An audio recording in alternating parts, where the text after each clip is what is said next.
Magandang araw, bayan.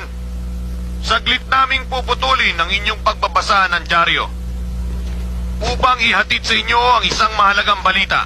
Kasalukuyang pinaghahanap ng mga otoridad ang isang grupo ng mga Hapon at Pilipino na involved sa pag-i-smuggle ng mga paltik na baril. Bibigyan daw ng pabuya ng 500,000 piso ang sinumang makakapagturo o makakahuli sa nasabing sindikato. Hindi totoo yan. Bola lang yan. Anong bola sa sinabi ko? Hindi mo na maibibigay yun eh. Laki-laki nun eh. 500,000? Ano ka nasisira, ulo?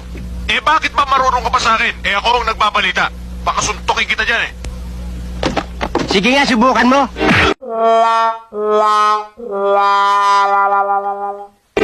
Ano? Nakita mo hinahanap mo? Kala mo hindi kita papatulan, ha? Sige nga!